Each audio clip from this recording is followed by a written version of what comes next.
Hello and welcome to part 2 of my Overwatch League 2019 power rankings. First of all, if you haven't watched part 1 yet, what are you doing? I highly recommend that you watch that video first so that you understand the bottom half of my power rankings and why I put them there. However, this video is what a lot of you have been waiting for. My top 10. Who do I think is going to end up at the top of the food chain in Overwatch League Season 2, and who do I think will be looking up at the champions good, but not good enough? Without further delay, let's get into it.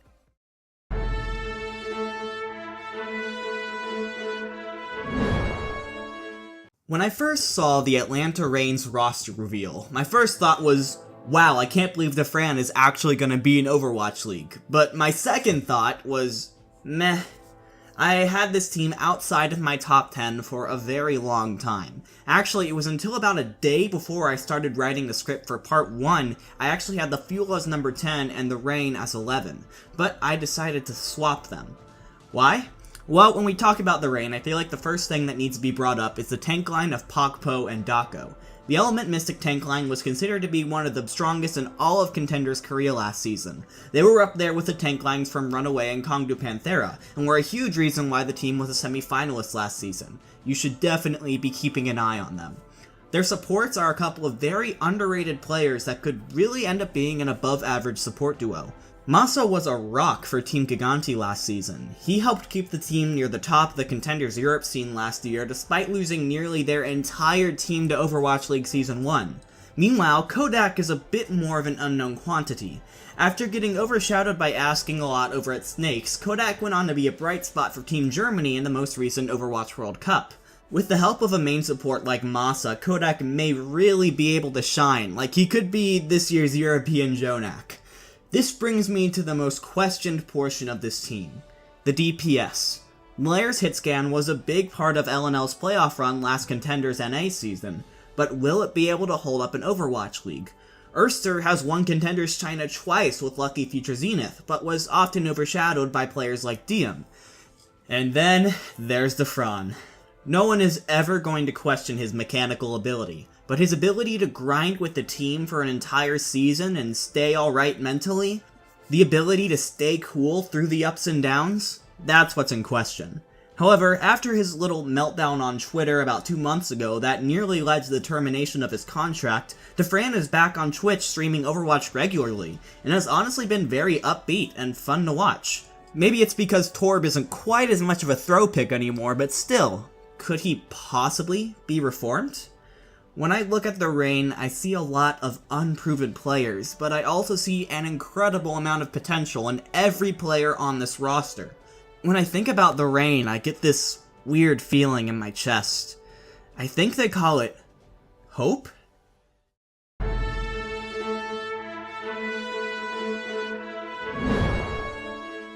Even though this team made a splash with their branding reveal, the Hanzo Spark as a team aren't rated quite as high as their brand. The Spark seem to have taken inspiration from the reigning champs, as the London Spitfire took the best parts of their own C9 Kongdu team and the most recent Apex winners GC Busan to make a hybrid super team that would eventually go on to win Overwatch League Season 1. The Spark have done this with XX Gaming, who to their credit did win Contenders Korea Season 1, and Seven, who have honestly struggled to find the same success. However, I can't say that working your way up through trials and getting to playoffs with a 4-1 record in groups is nothing. It really is impressive. This, along with the main support IDK from Lucky Future Zenith, makes up a pretty scary Korean core. Some of the most hype, however, has been around their Chinese acquisitions. Gu Shui became a household name with his incredible play during the Overwatch World Cup, and Crystal, while he isn't quite as well known, still impressed a lot with his hitscan play as well as his Genji. My main takeaway from looking at this team is that they have an above-average squad, a squad that is built very well to compete for a playoff spot. However, I'm not sure if they can really fight against the big dogs in Overwatch League. Maybe the power of pink and anime will take them over the top. That sure would be a headline. Overwatch League team bases entire existence on anime. Wins.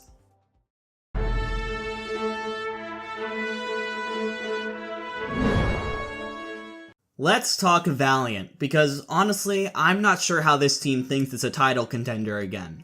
I mean, yeah, they're good, but I don't think they're winning the Pacific Division good. Why is that? Well, first and foremost, the team ended up letting go of Soon this offseason, which I'm honestly pretty surprised that they allowed to happen. Soon was an integral player to the Valiant, not just with his skill, but with his personality and charisma. Hearing the crowd yell "Soon" whenever he popped off was almost as integral to the culture of the team as Wings Out.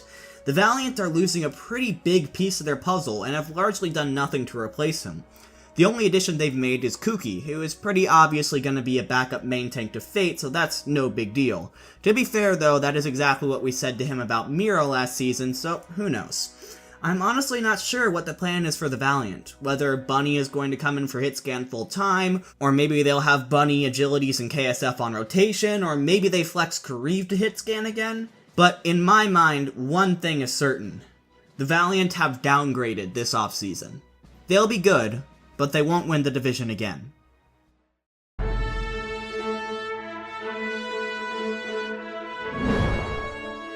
The Seoul Dynasty were the nearly unanimous favorites to win Overwatch League in the beginning of Season 1. That made their eventual fall out of the playoffs even more surprising. The Dynasty always started out strong, but would falter, and eventually completely collapse in the home stretch. This season though, I think the Dynasty are going to come roaring back, and I think they have a very good shot of securing a playoff spot this time around. A lot of people thought the biggest problem with this team was with the insane amount of coaches. The Dynasty had 5 coaches or assistant coaches, which ended up creating what was often called the too many cooks in the kitchen syndrome. Well, the Dynasty seemed to agree. They ended up releasing 4 of their 5 coaches in the offseason, with the only survivor, Hokrai, moving to general manager. The main man in charge of coaching the Dynasty is now KDG. KDG is a very interesting coaching prospect. He helped coach Snakes through Contenders Trials and to the playoffs of Contenders Season 2.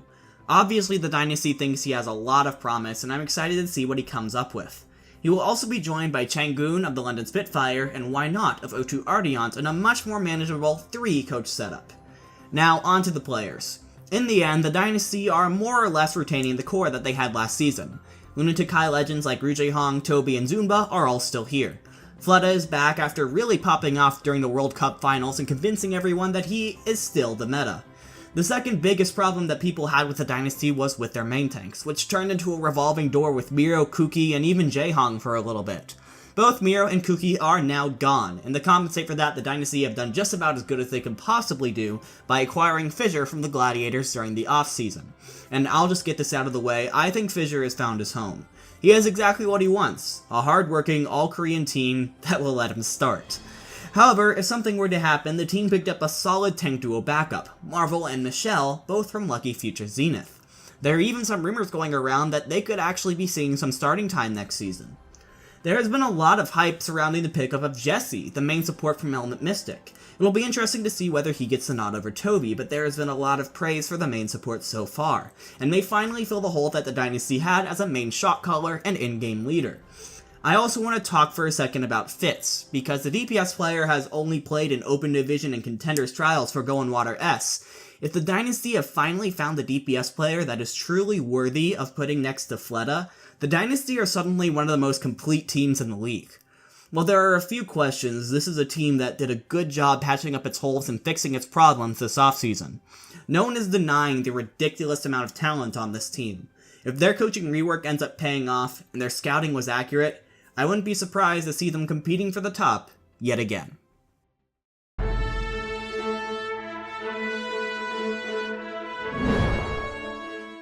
Okay, here's the deal.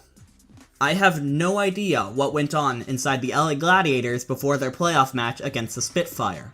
But for one reason or another, Fissure was benched, which quickly led to Fissure being released from the team. Now, this isn't a huge issue for them, as they were quickly able to sign their main tank replacement Roar, as well as the hitscan DPS Decay, who were arguably the 2 best players of the Kongdu Panthera team that was just 1 map away from winning Contenders Korea Season 2. They also added on Reaper from Team Giganti to further bolster their backline. I'm just worried that maybe the departure of Fissure may hurt the Gladiators more than we thought. I mean, look, the Gladiators went 4-6 in Stage 1. Then they get Fissure, and all of a sudden, they're playoff contenders. A lot of the people on the Gladiators really credited Fissure for being the catalyst that really whipped people into shape and turned the team into a top-tier competitor. Now that he's gone, will the team be able to keep it up? I think it's also worth mentioning that despite going into the playoffs in Stage 3, Stage 4, and the overall playoffs, the Gladiators have yet to win a playoff series. They're the only team that has been to the playoffs 3 times without getting past the first round. That's a little concerning, and it's something to keep an eye on. To be clear, I like what the Gladiators have done this offseason. I think they handled Fissure's departure about as gracefully as possible. I think they will absolutely compete for the playoffs. However, Fissure leaving may be a bit more impactful than we originally thought. Only time will tell.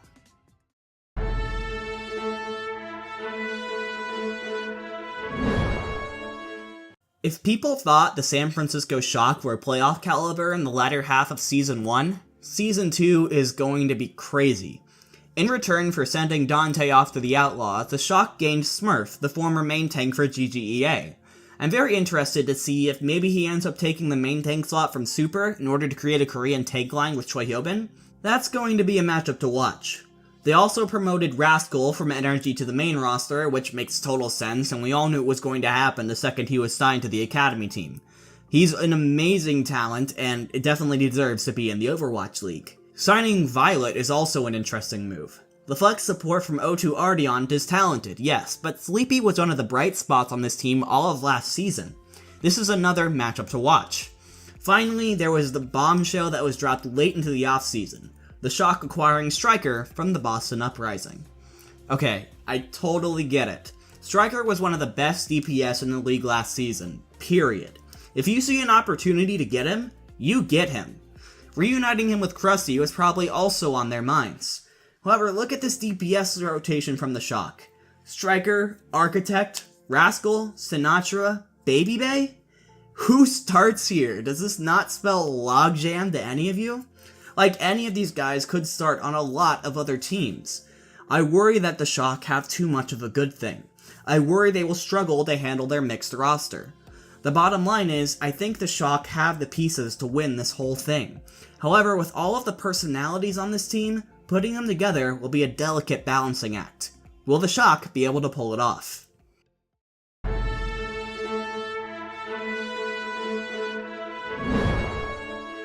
The Vancouver Titans are a team with a lot of hype surrounding them going into this season. After a very long time and what looked like a lot of negotiations, the Vancouver Titans managed to take the entirety of Runaway into their team. Except this single addition from Repel from Element Mystic, you may as well call this team the Vancouver Runaways. Now, a lot of people are very high on this team, rating them as high as number 2 overall, but I'm not quite as sure about that. Now look, I love Runaway and their story as much as anyone else, but the fact remains that this team never won anything until after Overwatch League Season 1 came around, which took out heavyweights like Lunatic High, LW Blue, and C9 Kongdu out for good.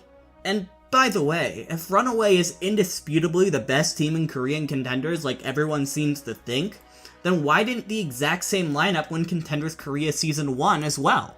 I just see a few holes in the logic here, and I think a lot of people are so caught up in the Runaway hype that they're overrating this team just a little bit. Now, Runaway is still a great team, they've achieved a lot, and maintaining the synergy that they have with each other is a big help, especially at the beginning of the season. However, I haven't seen enough from them to be convinced that they can beat the true heavyweights of the league at this moment.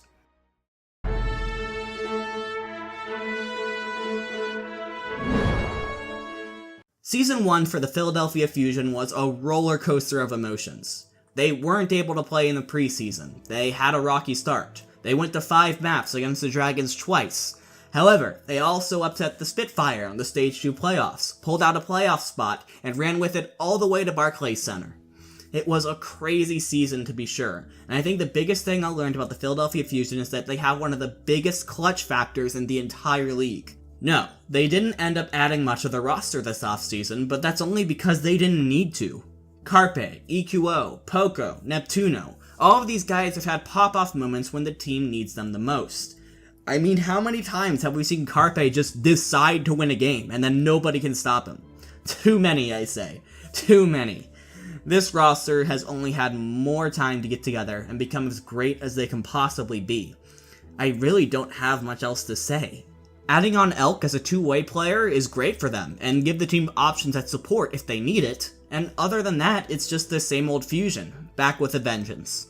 If there's one thing I've learned about the Fusion, it's that they may not always be the strongest team in the beginning or the middle, but you can always expect them to finish strong. And in the Overwatch League, that is extremely scary.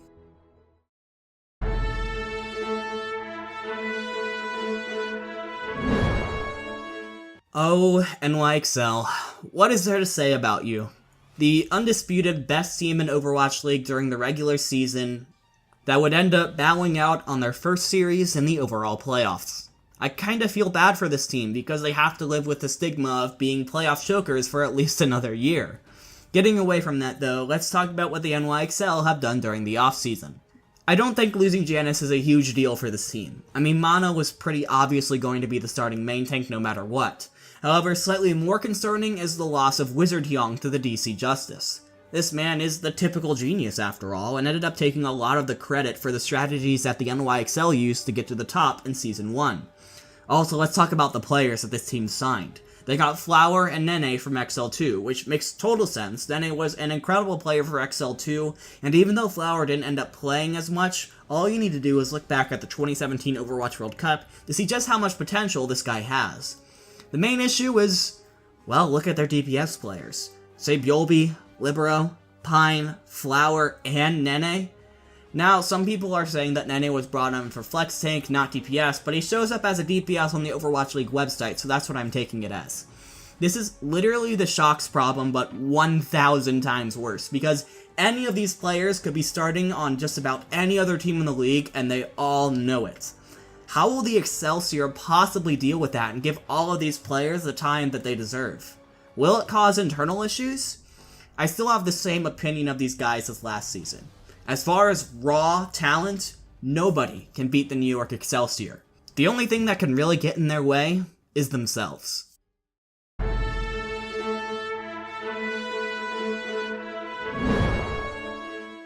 Listen, do I want the London Spitfire to win 2 seasons in a row? No, of course not, because that would be boring. However, looking at every team, where they were at the end of the season, and how they handled their off-season, I feel like not giving the London Spitfire the top spot would just be me lying to myself. Let's talk about coaching first. This offseason, the Spitfire ended up parting ways with their coach Changun, who was instrumental with the late season moves that the Spitfire made in order to maximize their chances of winning, and would then eventually win. To replace him, the Spitfire signed Coach 815 from MVP Space. While MVP Space aren't the most successful team in Contenders Korea, Coach 815 has had a long and successful career across multiple esports. He started off in StarCraft and moved on to Heroes of the Storm, where his team had 12 first place finishes, 7 second place finishes, and perhaps most impressive, 41 set victories in a row. Monte Cristo made a very good video talking about Coach 815 and his past achievements, and I will link that video in the description for any of you that are interested. Moving on to their roster moves, I think getting rid of Closer was a good idea. He wasn't going to get any playing time over Nuss, and that could have led to problems. The Spitfire have faith in their starting 6, and their main pickups were players that were brought on as backups that are much more likely to understand their roles on the team. While not much is known about Krillin, the flex support who impressed in open trials will get a chance to train and perfect his abilities under some of the best players in the world, and could even become Jonak too.